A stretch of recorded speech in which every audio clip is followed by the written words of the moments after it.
Welcome to an absolute banger week of FOF. This is going to be the last week of our regular season matches. And I have with me here today my captain, Joshua Barwell. Hello, I'm Utility Monster, for those who don't know, and I'm going to be helping you on this cast today, and by helping you, I mean confusing you thoroughly, so I can't wait for Perfect. this. We got to make this one a banger since this is actually Utility Monster's caster debut. It's true, I've never done this before. We exchanged notes for like 5 minutes before this broadcast started, and we're really prepared to bring you these absolutely great matches. And speaking of these matches, Team Wash versus Arvor Esports, I think this is a match that has some pretty serious playoff implications. Yeah, so Wash is looking to win this game to maintain their tiebreaker with RLS for side selection in playoffs. And Art of War is looking to make playoffs. They're currently in a tiebreaker for 6th, which is the last spot in playoffs. So if they get a better record this week than New Wave, they'll be in. If they both have the same record, they'll play a tiebreak. And if Pandas with Hats goes 2-0 and both the other teams don't, then there's a mess at the bottom of the standings. So, all right. But looks like we have draft underway, though. Okay. Nami first pick for Johnny Tsunami. That's he's a very much an enchanter player. And Caitlyn locked in for Yan Yan. That's a pick that we haven't seen a whole lot of this season in FOF. It's a very lane-dominant pick. And I think that fits with Art of War's playstyle generally. They really play through their bottom lane, or they have since they've picked up Yan Yan this season. And that's really where they get a lot of their advantages. So I think that makes a lot of sense for them. And then it looks like Nocturne. Yeah, UB is no stranger to the power of Nocturne. We're definitely a big proponent of the power of global ultimates. It's one of our signature moves. I'm a little curious about this Nami early pick. I mean, Nami's a great champion. I wonder if there's anything else better. It's a little odd to me because Art of War is banning these 3 like team fight champions with a lot of scaling power, and like Team Wash is banning these sort of aggressive early skirmishing champions with a lot of mobility. So definitely really different directions coming out here. What do you think of leading with that Nami B1? Well, I think they're setting up for this Lucian, and that's exactly what we get. Art of War could have opted to potentially try and take that away, but I think Lucian's quite strong in the patch, and so I think that they wanted to guarantee that they're not playing against Lucian Nami, and if Lucian comes back to them, they'll pick that up. So I suspect this was the plan from the beginning, and it makes some sense to me. Yeah, I guess Lucian is now a Lytics-approved champion as of a few patches ago. Yes, indeed. Got some buffs. And I think the bans also not make for top lane, though. Not for top lane. Not for top lane, no. Lucian's a bot lane exclusive champion. It failed the that's Lytics Shaco. check. That's locked in. Whoa, that's real? Wow. That's real. All right, so this is a GodX anime special. He's played this quite a bit in solo queue, but he's never brought it out on the FOF stage, so I'm really excited to see how this goes. Wow, holding out on us. Save it for the last week, I guess, when everything's on the line. Well, in Watch's case, maybe a little bit less on the line, but... Okay, sure, but you can gatekeep Art of War from the playoffs. How awesome is that? That's true. It is pretty awesome to stomp on other people's hopes and dreams. So, that is a pick that he has played quite a bit in solo queue, I believe. So he should be familiar with it, and it's definitely a pain to go against Shaco's know what they're doing. And then Leona lock in. That's just a nice engaged tank for Oriri, who has been really trying to step up with the playmaking in the later stages of the season, because that was a weakness for Art of War early on. Yeah, so it looks like with the Leona locked in, Art of War has their bot lane selected, they have jungle, and they're saving those solo lane counter picks. I think that makes a lot of sense for red side, since you do get that last pick counter pick, and you can set up a favorable priority lane for your jungler. Nocturne can get a lot done, especially once you hit level 6. What do you think Team Wash is looking for? They have their bot lane, their jungler as well. What kind of solo laners do they need for their comp? Well, with Shaco, I think they're looking for something that can either support invades early or at least shove the wave so Shaco can't get collapsed on. And then Lucian Nami is similar, sort of a lot of early control. But that's actually not the way Wash has played this season. Wash actually has the 3rd worst gold differential at 15 minutes. They have not been an early game team. And a lot of that comes from their bot lane deficits, actually. So I'm going to be intrigued to see how Barbetuit and Johnny Tsunami can pull off the more aggressive look in that lane. Yeah, I'm a little worried about what's going to happen to this Nami, because if there's not enough teamfight presence, it's very dangerous for Nami to show anywhere on the map when Nocturne has that darkness and the paranoia. So it looks like Team Watch has a few squishy targets on their team, but they can easily pick up some really strong frontline, look to teamfight. They could also go the totally different direction, I guess, and play like more split push chaotic teamfight with the Shaco. The majority of I am PJ Salt champion pool are sort of your beefy bruisers, so I would expect him to pick up that, and they'd have at least a little bit of front line. But yeah, if you pick up Nami and Shaco and your sort of other two traditional tank roles, unless you're getting like a Gallia mid or something, you're going to be a relatively squishy team. So they're really going to be banking on some outplays, some good dodging, and some Nami heals to top them off. Oh, not a lot of hesitation. They just slammed that for Slowbro. I think Ornn makes a ton of sense as a blind tank top, and that Ornn ultimate is going to be great setup for the Nocturne Paranoia. If the darkness goes down and then the goat runs through your team, like you have no idea where it's coming from. Potentially really scary. They have a lot of waste with long range fallout with Leona, so already Artivore showing a lot of their hand, but that's a pretty tough game plan to stop. Ornn is also reasonably good into Urgot, so I'm a little bit surprised by this Urgot pick. It is something that PJ Salt is quite good at. It's one of his most played characters in solo queue, so I get that it's comfort, but the matchup is not great. And Ahri actually, while it hasn't performed well in the Heroic League, I think is a strong champion that makes a lot of sense and doesn't have a lot of bad matchups. So, okay, but what if they go for the Lolitics unapproved triple flex, and then they send Urgot mid, a Lucian top, and it's Ahri bot? I prefer to stick with things that are likely to happen. Yeah, but it'd be super dank, like to get your insane Urgot counter pick. Okay, well now it's Cassiopeia. That kind of sucks. Cool, but it is Cassiopeia. Yeah. Also, one thing to note, real quick before we get into game, is that Let's Go Joey is actually subbing in for Wednesday in the mid lane for Team Wash. So potentially that's also why we're getting a little bit of a different look from them. Oh, that's right. Is that they don't have their normal mid laner, so that could influence, why they're picking a slightly different draft than normal. That does make a lot of sense. Swapping out one player can make a huge difference on the way your team plays. Like, it's not just the champion pool, but if their identity on the team is different, then especially from mid, that can turn you from like a team fight team to a skirmish team, depending on how your mid jungle wants to play. So that is a big identity shift. We'll see if that ends up impacting Team Wash today. In this very important playoffs impacting match. Yeah, Duska Joey subbed for... Oh, no, you go. Oh, yeah, but before we get into the game, I do just want to remind us all that you should check out our exclamation point merch. So we have some great FOF swag that you can buy to support the content that we make here and support the broadcast, support the tournament, and also show off your sick UB swag. I think definitely the UB apparel, the best, top tier out of all the merch available. I happen to agree with you. I'm not biased at all. Also, check out Exclamation Point Magazine to see the FOF Connect, where you can read articles about the league, including power rankings, Joshi's scouting report, and recaps of the previous week's games. We're going to be sitting here just for another quick minute while we wait for Spectator to catch up. But I want to talk a little bit about Joey. So he subbed for Wash previously when they played against RLS, and that was a loss. And he actually played, I think, reasonably well. He played Corki, I believe, in that game against Pengusoul's Victor. Got solo killed in lane, but performed pretty well in team fights. So he seemed to me like a sort of a passive laner who's playing for later stages in the game. And that's historically how Wash has played this season. So I think it's a reasonable fit for a sub. But definitely, I don't know how their comms are affected. So if they feel like they want to have more agency in the top and bottom lanes and in the jungle rather than playing through mid like they often do, it makes sense that you would draft like a Lucian Nami in this particular game. Yeah, I guess I just am a little bit worried though, because if we're taking a look at the AWE comp, they have some insane team fighting tools. They have Cassiopeia, they have Ornn, they have Leona. These are super strong 5v5 champions. And if we take a look at Wash, they have a lot of skirmish power, but I think in a straight up 5v5, they really lose to AWE. So how does Wash get an advantage from like this if they can't team fight?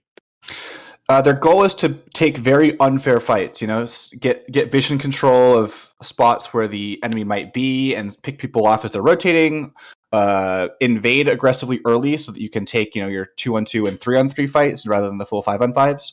Any team with Shaco on it is not playing the team fight in general. I mean, just that one champion, because Shaco has very little AoE, and he's much easier to peel in a team fight scenario where you have lots of people who can, help get him off of a priority target. So Shaco is in particular is playing for sort of early skirmishes and unfair fights.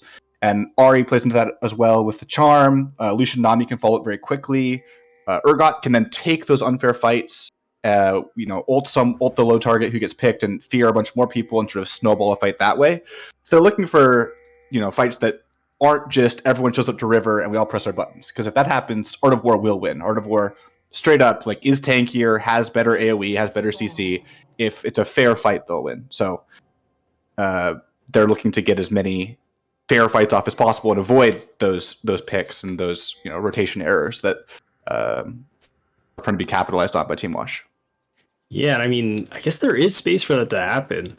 Well, we have Shaco is a lot of early game threat with the stealth gang. Like Ari is not great into Cassiopeia later, but in lane, I'd say it's Ari favor just with the range advantage. Urgot should beat Ornn. Lucianami is like Lucianami. It's a classic power lane. So yeah, definitely keep an eye on Wash here and see how they choose to play this early game. Ooh, choosing to hide the. Looks like both teams are fake leashing bottom. That's sort of not very convincing when you have Shaco jungle, but yeah, it's a little bit more convincing with the Nocturne though, and you sort of this James Bond Leona here in the bush, just hiding. No one's quite sure where Leona is, and then she's gonna pop out, I think, and try and all in relatively. No, looks like not. Looks like I'm gonna back off after they the ward found goes the down. Spy. Yeah, they found James the spy. Bond play is over. But sit a good back look and enjoy your martini until you're level 2. I guess so, but it's a good look from Leona trying to get something off early against the double ranged lane. Yeah. I mean, there is that. I wonder. It looks like maybe Ryu hasn't tried before, but I feel like this is one of the matchups where you can use that sneaky level 1 ward in that middle bottom lane bush. You walk out of base and then you drop the ward right before like 40 seconds, and you recall by sweeper, kind of like what the junglers do. So I've seen that in some professional support games, but ends up even CS bottom, so I think Yan should be really happy that they're able to hit level 2 without anything crazy happening. And that's exactly the type of thing that Shaco's going to be looking for, is sort of these weird invades at weird times, and is there to able to take away most of the Raptors. So good look from Shaco there, but that's the kind of thing that Shaco has to do because the full clear is a little bit slower than other champions, and the scaling is compared to Nocturne is not quite there. So yeah, a lot of early action going on. Yeah, and I mean, like, I think this early action is good for Wash, right? Like, they're trading health bottom, but they have the Nami sustain, they have that slow push. Shaco's being super active, already contesting the red there by Nocturne, is going to have a minor CS lead, but Nocturne turning his eyes to the bottom side. Do Wash know about the fake leash? I doubt it, because they were playing quite aggressively as the jungler couldn't be here, and surprise, he's here. So that's a really good early play set up much earlier by the bot lane, faking the leash on blue buff. They should have actually known though, because they did have the Shaco invade on Raptor, and so they can see Nocturne is clearing to bottom lane. Yeah, that's true. Yeah, Shaco showed, so. But I don't think they expected him to skip as many camps as he did in his bottom side jungle. So definitely a good look from Crims, and Crims throughout the season has been a big part of AW's early game. He has, I think, the highest KP on the team, so he really makes things happen early and is the reason that they're able to get leads. So more of that is going to be what they're looking for throughout this early game. And here we see a gank top lane, but Slowbro's just going to get out. Yeah, the cross map's not going to work out there for Wash. So not the best early game on a comp that wants to get ahead early. Orbiturate's going to have to hold down bottom lane, not lose his wig. One thing the wave is slowly coming back into him. Looks like he'll pick up most of it. One thing I'm looking at in top lane is the CS actually. Slowbro has been praised by a lot of other top laners as being, high pressure. Oh wait, Grims is back. Nocturne looking around the corner, but I think Wash sniffed that one out, or he's tanked a little bit too much damage trying to sell this gank, and yeah, I think Wash is going to be really happy just keeping this freeze here. Now, that's really threatening. Caitlyn wasn't able to reset off of that gank, which means that there's not really a real advantage here from AWE yet. Yeah, just the kill, and it went on to Nocturne, which is great for Nocturne, but the bot lane is not doing too poorly. Nocturne's not recalling. He's wasting a lot of time here. If he doesn't get anything off, it's going to be a little bit annoying for him, as he'll have to... Yeah.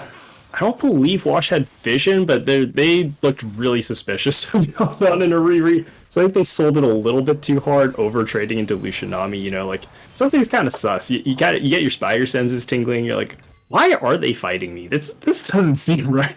Yeah, they actually used both their wards in the lane bushes. They did not have a ward in river for Nocturne, so that was all intuition. Yeah. That's definitely something I lack, because I'm never sure when I can get ganked in FOF matches, as I'm sure you're fully aware of it. I'm like, Josh, can I get ganked right now? And they're like, there's no way he can gank you unless he's giving up like 3 camps. And sure enough, Dax flashes out of the bush and kills me. I can't believe I got ganked. It's jungle gang. No one can ever believe they got ganked. That's the curse of junglers. Speaking of But ganks, Riri, so looking for some action here in mid. This is pretty spicy, making some of those James Bond moves. But I think the gig is up, and our spy is finding himself charmed in the middle lane. Goes down to Barbiturate. That's yeah, a little got bit hit by unfortunate roam timing. got hit by Blofeld's space laser there. Kind of unfortunate for him. He was looking for the roam timer off of the reset. He was looking to see if he can get something mid, but Wash's bottom lane really intelligently didn't reset to actually roam up river, and they're rewarded with a dragon and a kill on a Riri. So really well played by Wash, protecting their mid laner from a potential roam. The downside, of course, is that they haven't gotten the reset off. So you see here, Caitlyn has the completed extra pickaxe to Lucian's longsword, in addition to the Doran's blade. So, pretty big difference there. And so they kind of force a reset here, but they'll lose some wave control, or they can keep wave control and lose trades. So they do pay for a little bit, but definitely a worthwhile exchange from Wash's bot lane. Yeah, it does remind me of the article that I read earlier today in FOF Connect talking about Ariri's gameplay, authored by my good friend Brian Sang himself. And I think Brian's take was, Ariri, sometimes he's super hypey, he makes that super engaged play, and it's insane, it wins the game, and other times he runs in and kills himself. And unfortunately, I think that was kind of the second of those two outcomes. But I think Ariri still has a lot of play left in this game. Bottom lane's by no means over. It kind of sucks that Lucian gets the kill, but, even if Wash starts collecting dragons, like, Wash wants to get them, but I think as soon as AWE gets their teamfight engine online, they can start challenging Drakeskin, even if they're down gold. I agree. And you also see that the CS Caitlyn has picked up is putting her a little bit in the lead, so, starting to make use of that, maybe not as much as you'd be hoping for from a Caitlyn lane, who, does have a bit of a trough before in the mid game, but yeah, definitely a nice little lead there. I was talking earlier, though, I was looking at top lane, and I want to go back to that real quick. Slowbro, a lot of top laners have praised him for being very tough to lane against and sort of putting a lot of pressure on them in lane. But his CS numbers have been a little bit poor, and so on Ornn, which is a champion that you're usually looking to sort of more survive lane and sort of get through it and then be more useful as you get Ornn items scaling into the game and more tank items and just become tankier than your opposition. A big skill of that is then keeping up in farm. In a slightly unfavorable lane against a ranged character. So you see here he's already down a couple waves of farm, and he'll get some of it back as this wave comes in, but that's a worrying trait for a player to have who's playing this sort of weak side tank matchup, is to have a hard time farming sometimes. So definitely a lead to keep an eye on, and maybe PJ Salt can sort of grow a lead out of thin air just from CS on this Urgot. Yeah, that makes a lot of sense. And I mean, if you are that kind of hyphy item 1v1 top laner, then you have to play tank. Ornn does kind of make sense as the one you go to. Oh, hold that thought, Leona. We're resetting this out, and Crim's coming in with the paranoia. They have the CC chain, and Barbiturate goes down to the sniper shot from Yon Yon, turning this bot lane around. The Lucian Nami advantage not really paying off here, and that's potentially going to be plate bottom, and Yon Yon's going to be really accelerated. Yeah, Johnny Tsunami not quite able to body block the Caitlyn ult there. And really good gank, really good use of level 6. The first Nocturne ult is a very important gank for Nocturne. You want to surprise them with that, because it's not going to be a surprise ever again. And yeah, it's well played across the board from AWE to get that advantage through. Yeah, that's definitely a big play, but I do wonder, at what cost is this happening, right? They're trading the Herald on top side. Really great call by Wash to just not die for free. We're going to trade this bag. Can't be at two places at once. And Crims is putting a lot of resources into the bottom lane. We saw that hover for bottom over and over again. And Nocturne is behind in CS on Shaco, which should normally farm out. That's Shark's true. Gonna have to ult away from there. So speaking of the CS gap, Seaborg also being really comfortable. Yeah, Seaborg's doing very well in this. Oh my goodness! Ulting exhaust comes out. Oh my goodness! Joey's got some moves with a great solo kill there. He is still down farm, so that kind of evens out the lane more than giving him an edge. But still a very nice solo kill there coming through. Yeah, really cool to grab the exhaust and then ult out. And I think because, if I understand correctly, Ari's Q2 on the return does true damage. It's not impacted by the exhaust damage reduction. Got Anime dropping that Herald that he picked up top side. Oh, Riri gets clipped by the Charm, and that's going to be a lot of gold coming off of those plates. I think Wash is really happy with this outcome. Great work by Joey. Yeah, that was a really well played mid lane and a good follow up from Shaco to instantly drop the Rift Herald and cash in. So well played all around, and that's sort of what AW was trading with that bot lane Nocturne gank, like you were talking about. Is they're giving up the Herald, they're giving up pressure top lane, and it turns into about a kill's worth of gold in the mid lane plates after a solo kill. So overall, actually an even trade on the Nocturne ult, but you'll still take those and hope that Wash eventually doesn't make the correct macro play. So. Not a deficit by any means. Yeah, Yon has that advantage with that killer, but had a big health disadvantage here, getting bullied a bit by the Lucian Nami sustain and the ability to engage on Lucian's own terms. Relentless Pursuit, a great tool that Barbitra and Johnny Tsunami are using to great effect. And I love the wave control coming out of here. Johnny Tsunami and Barbitra slow building this wave to make it as hard as possible for Yon to farm safely. Yeah. Oh. Codex Anime. He's going for a James Bond gank right here, but the Paranoia for the counter. No one's pulling the trigger. Action all over the map. PJ Salt going to limp out of here as Nocturne does not commit on the Paranoia. Really interesting. Did they know that Shaco was there? Were they afraid of the counter gank? I wonder if the camera panned away mid action, so I didn't see. But I wonder if they caught a glimpse of Shaco dipping out of the bush briefly and called it off. That would make some sense to me. But with Nocturne ult down, Galaxy Anime is going to jump over this wall and start soloing out the dragons. So I don't think Art of War knows about this, and this might just be a Shaco dragon. Ooh, this is huge for Wash. In a way, they care more about these dragons than they do about the gold, even, because no matter what, they're going to win skirmishes. But it's just these 5v5s later that it's going to make it hard to get dragons back. So if they can get any of these early dragons, it's a huge tempo swing over them. Infernal Soul loading onto the map. I think if you're Wash, you're really happy about that. It is statistically the worst soul in the game, but you'll take any soul you can possibly get in League of Legends. They're all really good. A really nice Leona combo there on the gank, turning it around in a 2v3. But like as I was saying, so any soul is going to be great, and AWE, they need to come online for their team fight. And so Wash is going to be trying to take as many of these early dragons as possible when it's still a 3v3 for dragon and not the full 5v5. So the fact they already have 2 this early means that we're looking at potentially, a 24-minute soul or so. It's going to be really fast. Yeah, and even if Krim's in back to the bottom side, but looking at PJ Salt, the Urgot E buffer, and he is out of there. PJ Salt just slides out. Going for the schmooving out there with the Urgot E and stays really safe. Grim's not done yet, but is going to get pinched out by Joey. That's Ari ultimate committed. Charm goes wide, but Grim's chunked out. Going to limp away from that one. Joey's going to be perfectly happy to walk back to lane. Seaborg having this chance to build up even more pressure, leading with an almost 20 CS advantage in middle lane. That's huge. Yeah, that really makes up for the one mistake where he overextended and ended up getting solo killed after. He's sort of up that much again in just the CS. So taking a look at this game overall, still. Oh, maybe not time for that. Oh wait, Arbitrate, can you do that? Yeah, okay, yeah. You get Ariba's not there quite in time to punish, so that's just a big chunk out of Yon, and they're gonna have a hard time holding Prio here. Maybe we'll have to reset and give up some tower pressure.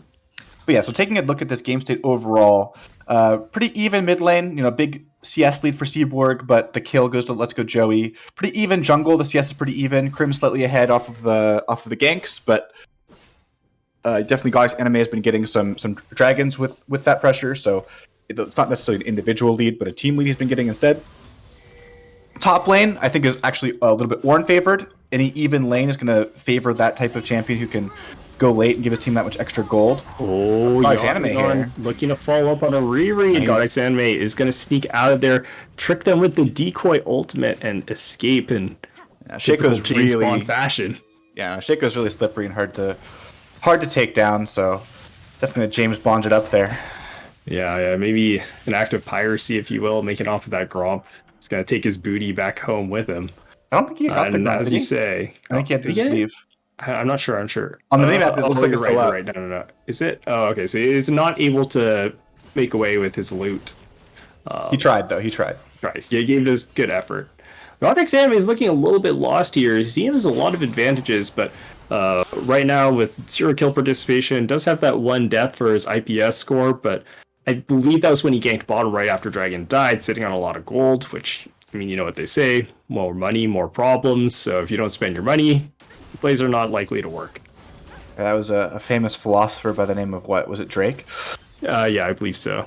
Okay. As an important 21st century thinker. I agree.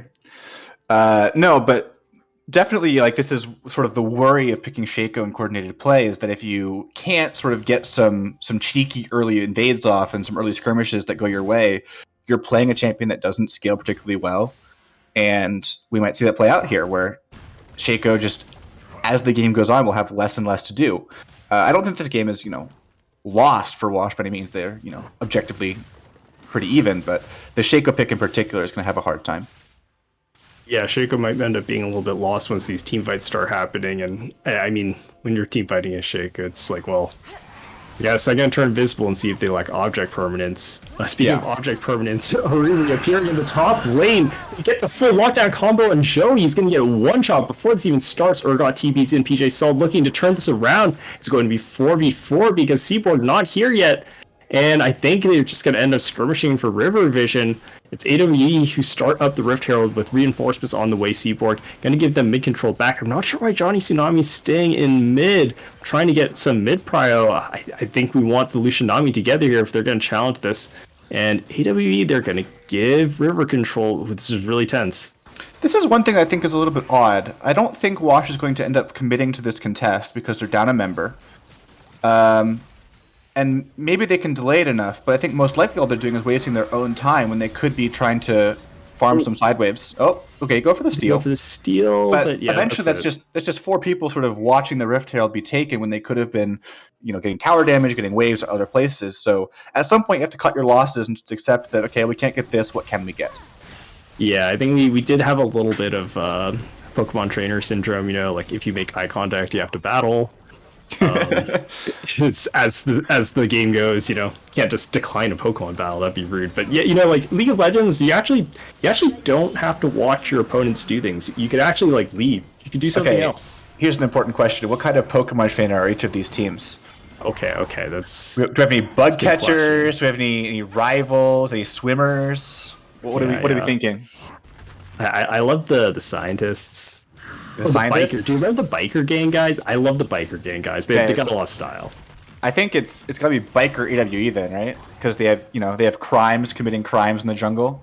Okay, kind of like a Yakuza vibe. Yeah, that makes sense. That makes sense. And then which of the Pokemon trainers is the most bald? Because whichever one that one is probably the one that represents Wash, right? Right. Since yeah, of course. Since as we all know, hold that thought, Chris. Looking for action on the bottom side of the map. The bubble is going to dissuade this, but Oriri, he doesn't miss. Hits the solar flare. Got a one-shot Johnny Tsunami, and Oriri, after that first early roll, he put on his game shoes, his gamer socks, and he's ready to take some names. Yeah, no, Oriri and Crims have been playing this really well together. Nocturne ulting off of the Leona setup, and they've been getting a big advantage off of it. Now they're up 2,000 gold. They have a teamfight comp that's starting to come online, and they're only down 1 dragon. And if you teamfight better, you can get all the rest of them from here. Is got to be what AW is thinking to themselves. So I think Wash is in a bit of a rough spot. They're not out of it by any means, but definitely you would take AWE if you had to pick a side here. Yeah, like if you asked me that question 4 minutes ago, I've been like, oh yeah, I'd much rather be blue side here. I think Wash has great chances. They have 2 dragons. They're about to be on Soul Point with Infernal Soul. And if they get that, then they can close out really easy. But with that 1 Drake going over the AWE, I think Wash is losing out on their power spike here, and they're going to be forced to take fair 5v5s for the remaining dragons. That's not a good look for their team comp. They can try. I mean, they still have 3 dragons to go, so they have a lot of leeway. They can try and there's 1 for 1 there. Does go down. But they can try and get some split push pressure, get some towers, force EW to move around the map and maybe lose some control elsewhere. So I don't think it's super dire for them yet, but definitely the last 5 minutes or so have been AWE favored after a pretty decent start for Wash. Yeah, Joey going really hard there.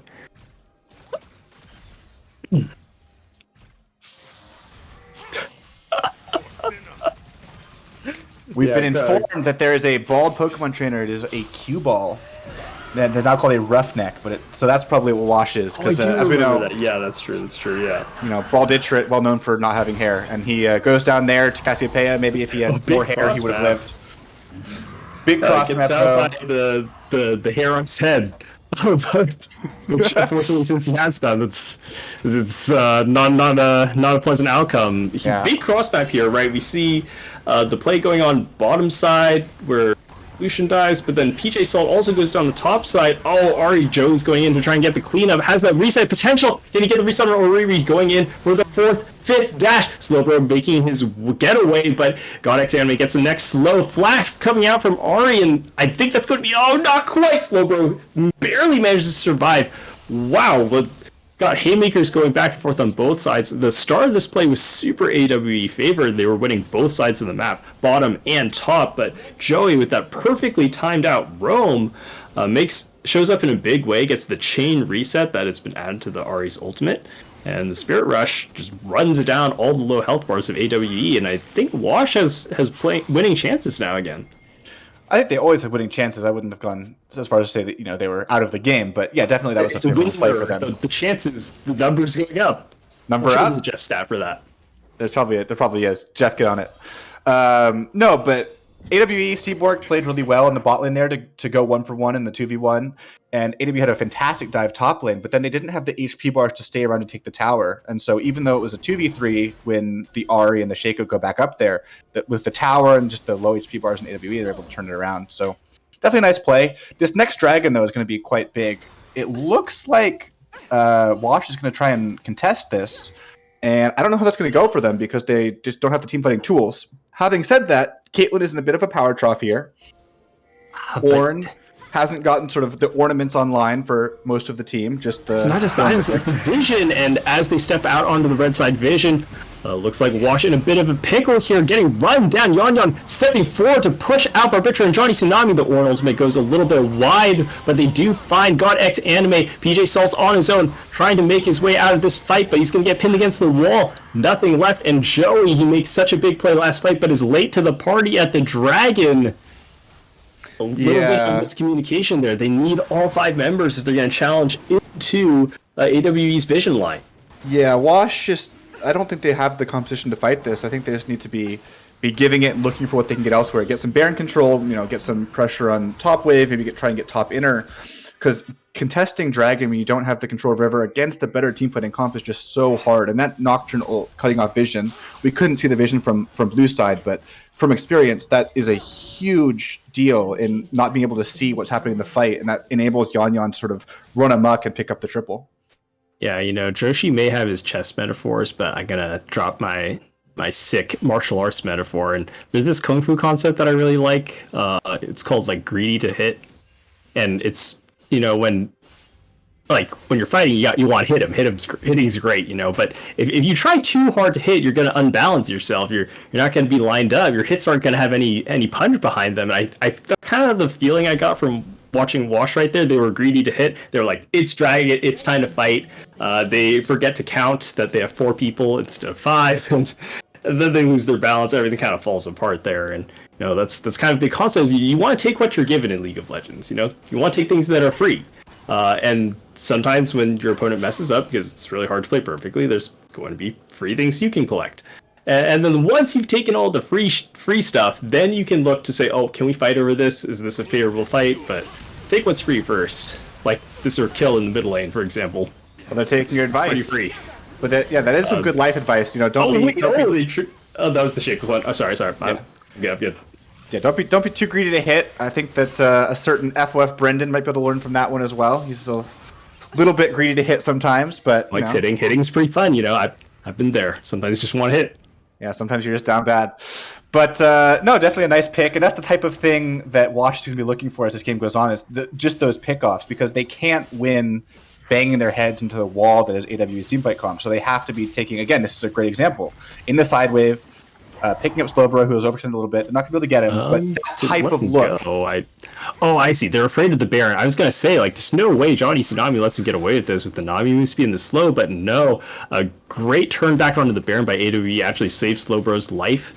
I would have liked to commit to Slowbro. I think that's time. Yeah, and the Baron at this point in the game is so strong that you can contest it and just poke out while the enemy team's in the Baron pit. So I think they could have gotten the Ornn and still saved the Baron, but risk averse. They don't want to lose Baron. That makes sense as well. I mean, if they lose the Baron, it's probably game over at this point, and they're already down 4,000 gold against a better scaling team. So makes a lot of sense that they're worried about that. But I think at this point, you sort of have to try and make things happen on your terms, and that's one of the few plays you're going to get that's on your terms. Because the other plays you're going to get is like a dragon fight in 2 minutes, but I don't see an out to winning that. Yeah, it's an understandable play, and it's easy for caster chairs to be really comfy and be like, "Well, we have full map vision, then obviously." Yeah, they didn't have Baron boards either, so you start sweating a little bit. Totally understandable by Wash. You have to make that split-second call. So yeah, they have some James Bond vision, incomplete information. You got that spy network activated. It's going to be no James Bond plays coming out of the red side here. They've got eyes and ears everywhere. Yeah. It always surprised me how bad you always hear about the conspiracy theories, like, oh, the government has data on you, and then whenever you watch a James Bond film, it's like the government has no idea what's happening, and James Bond is screwed. So yeah, they should get their story straight. Does MI6 know everything or nothing at all? Yeah, right. Like, it's getting mixed messages here, and it's like I feel like James Bond is a little bit dated. It's like if we update James Bond for like the 21st century, I feel like there's a greater depth to like our spying capability, but maybe that becomes a really boring movie, right? Because then it's just like, well, we looked at their cell phone data. You don't have to go out, James. Like, you're good. It's just The Social Network, but as a spy thriller. Yeah, is anyone really gonna watch that? Like, yeah, who wants to see Jesse Eisenberg? I'd rather watch a Yubi game, honestly. Like, yeah, it's pretty low bar. 7 dragons, it's fine. Like. I don't want to see Jesse Eisenberg have to try and be a super spy with cell phone data. Does not sound like a good time. Codex Anime sending his clone in do some scouting work, but probably the most obvious spy I've ever seen. Yeah, it's a little obvious there. I don't know the cooldown on. Whoa, we're playing a lot of ultimates right before Dragon here. Slowbro playing the trigger, but gets feared, or Charm denies the R2 coming out of Slowbro, and it's a great disengage. Huge cooldown's getting blown, and Dragon isn't even up yet. Godex Anime looking to pressure on the exit, but a great Orn Cube blocks the choke point, and Wash, they're trying to approach. Oh, the great Cassiopeia Miasma. There's no way they can walk through this. AWS full control. Around to get the CC chain. Oh, it's such an extended fight.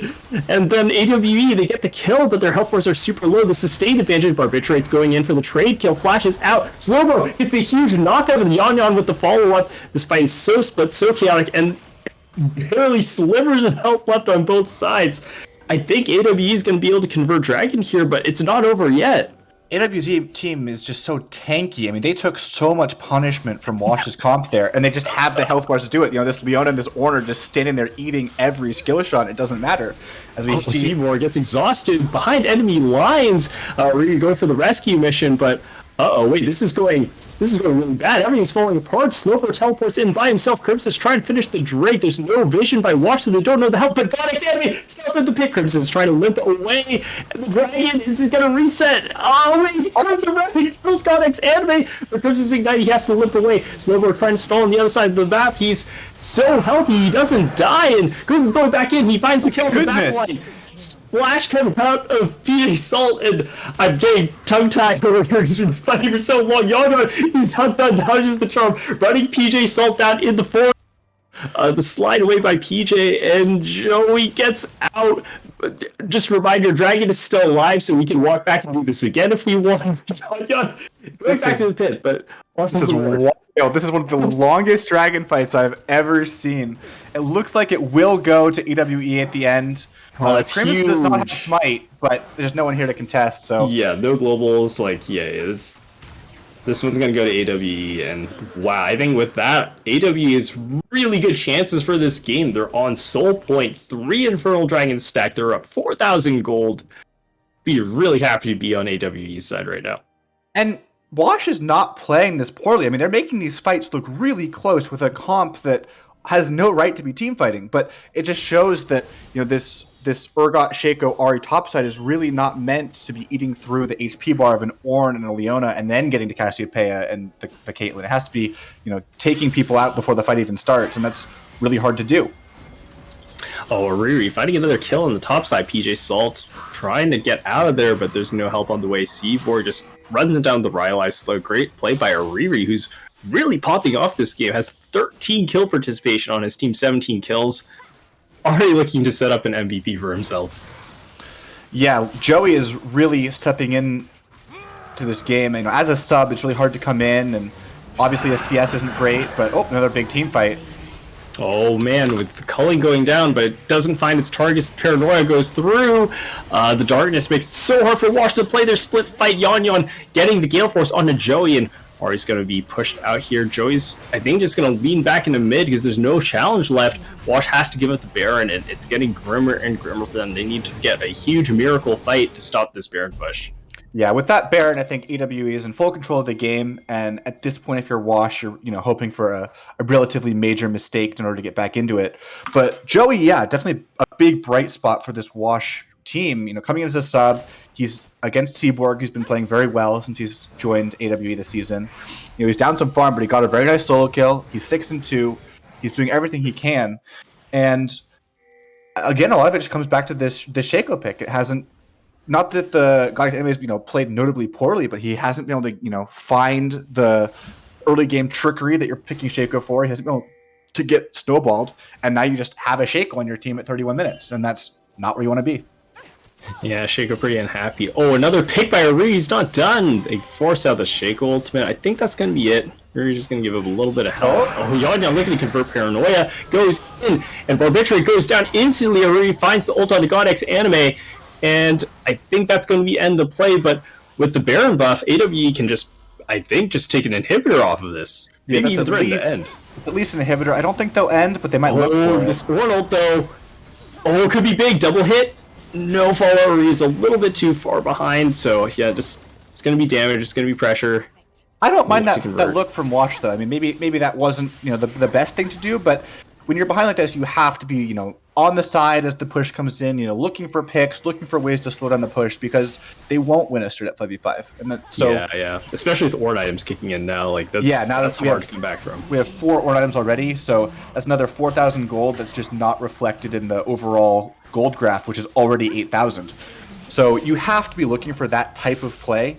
And so, yes, that one didn't work, and yes, it looked like, they just ran in and died, but that's the type of look that I don't mind, and I really appreciate, actually, teams that are willing to go with that and don't care what their KDA is, and don't care if it looks stupid when it doesn't work, because it usually won't, because that's your out. That's how you have to play if you want to have any chance of winning this game. Right, totally. It's really sad to see an early game team get behind and they just roll over and die doing nothing for 20 minutes as they get constantly outscaled. It kind of reminds me of when you're behind in poker and you're the short stack, and it's well, you're gonna have to bluff one of these hands. If you only play strong hands, you're not going to come back. You're not giving yourself enough opportunity. So there's a degree in which you're playing their early game team, you're behind, you have to go all in on those yellow plays. And who knows, if you get a clean 5-0 ace, there's objective bounties on the map now. That can be a huge slingshot back in the game. Exactly. So you have to play to, your outs. You don't have many outs necessarily, but you hope for them. And if they don't work, you say, well, we already made mistakes this game. That wasn't why we lost. We did our best. And so I really appreciate that type of outlook from teams. But AWE, really closing the trap shut here. They're going to pick up this soul and then push through bottom lane, it looks like is what they're planning to do. And I don't see a way for Wash to prevent that from happening. Yeah, I think one issue that is starting to matter a lot is the way the CS is allocated on both these teams.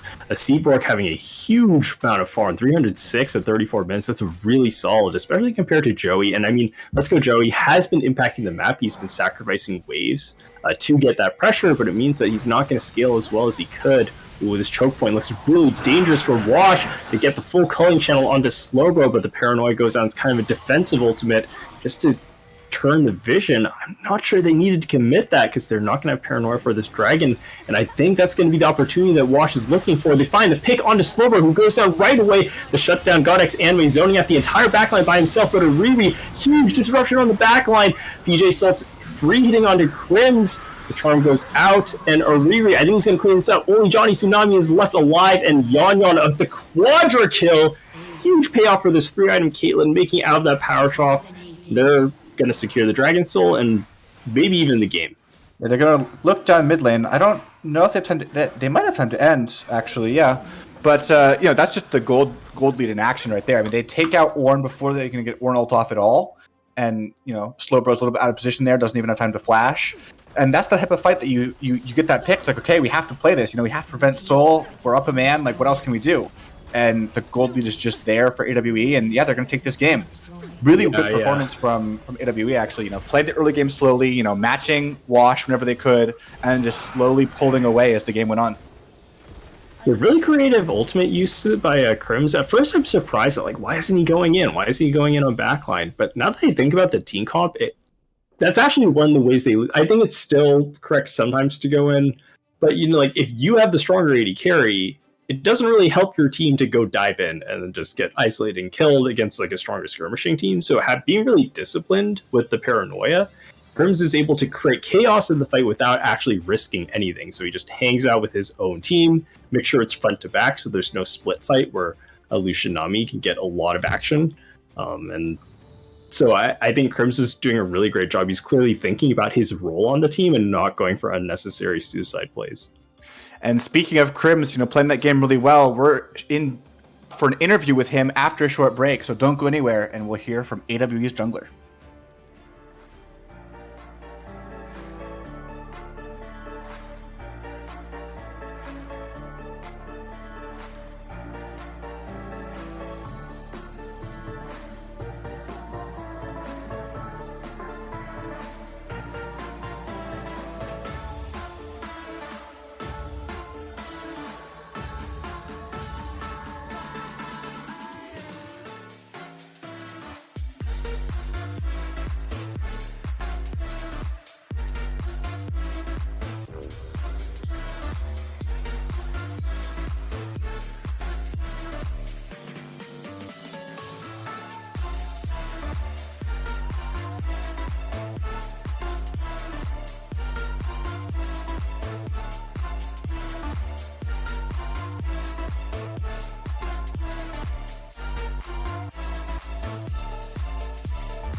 Hello folks, Chris Edgeworth here with tonight's first interview, and I am joined by Crims, the jungler of Art of War Esports. How are you feeling after the win? Feeling pretty good. I think we did a good job overall, and I'm here for my spotlight, well deserved. And I'm just gonna soak in all this glory. Yeah, man, that was a massive dub from you. A little bit of a jungle gap, but I would honestly say they might have given you a little bit of help in this regard, because I do want to start with the draft coming into this game. You were incredibly effective in this game on the Nocturne, and we'll talk about that in a second. But on the other end of the draft, you were facing up against a Shaco. We saw some other interesting things coming into the game. Just general thoughts, if you could, on how things played out. We had like the Urgot and this kind of stuff. What were your thoughts on the draft you had and what you're up against? Yeah, so I know that I banned Shaco every solo queue game, and that's just because I don't want Shakos to snowball. But as you can see, if they don't get anything done, then they're just completely useless the whole rest of the game, and couldn't do anything in team fights. So they're trying to get us to int, and we basically just didn't int. So easy game from then on. Yeah, I bring this up quite a bit here on the desk, but there's two aspects to a throw. It takes the throw and the catch, and if you don't give them the throw to catch, then there's nothing for them to do at a certain point when they're back 8K and you have all the orange gold coming through. So yeah, I just want to shout out Ariri there for not inting the lane. Real hero there. Didn't run it down, and that's I think that was part of the game plan going in. Really played through that lane right there for us. That's our boy right there. Let's talk about how the game played out, because you were actually making a house call to the bot lane a lot, but overall you were a nightmare on the map with these Nocturne ults. But I saw a fair bit of time with you just chilling bottom, waiting for them to make a mistake, waiting for you guys to hop in on Johnny and Barbiturate. What were your thoughts on how you played out this game and all the pressure you're able to amalgamate, and then overall, as you said, just playing smart, not throwing these leads? Yeah, we pretty much had bot warded throughout the game. You can go and check it. So we were trying to bait out the shotgun gauge, but I don't think they ever really did it. So we decided to go for it on a good timing on our own, and it worked out. And then the whole rest of the map, I'm just farming and I'm just camping. I just set up a tent bot lane. I mean, look, we have Yan, so I want to make sure he's happy, make sure he's fed, and make sure he can carry the game. Yeah, he is, in fact, the only person on your team this game with a better KDA than you. You came through with the 5-1 and 13, putting you at an 18 KDA. Yan just, built different. He's a 10-1 and 9 for a 19 KDA. So, better luck next time, Crims. You're just, not as good. Yeah, we're just built different. You're right. Yeah. But Yan was excellent. You were excellent in this game as well. And Seaborg definitely playing his part in this matchup when you have a carry in the jungle. What were your thoughts here as we wrap up this second round robin? You folks brought in Seaborg throughout the season, and not just Seaborg, but the whole team, I feel like, has really elevated their play throughout this second round robin as we get towards the end of the season. What are your thoughts? What are your feelings on your impressions on the team and how you folks developed? Yeah, I think we're doing a really good job improving every game, and we pretty much have gone up the rung of opponents, on top of us in the standings. We're catching up. We're going to be aiming for the top. I think we're going to take the next one as well, obviously. And yeah, I think Art of War Esports is online, and we're here. We're here. Right on. Well, folks, this has been Crims joining us on the interview desk. Your opportunity, though, before we step away, though, any final thoughts, any shout-outs, any banter you'd like to leave with us? Yeah, so I'm not gonna call anyone out right now, except for Riri again. Just want to reiterate that he did a great job not throwing that game, and Slowbro holding it down the top lane. Just want to shout out my teammates. Good job to them. All right. Well, that's going to be it for this interview, folks. Congratulations to Art of War Esports for this big dub, and we do have our second game of the day coming up very soon. We're going to take a short break, but then we'll be back with our second game of the day, so don't go too far. Maybe check out that Friend or Foe Press, buy a little sweatshirt at the FOF merch store. I don't know, but we'll see you very soon.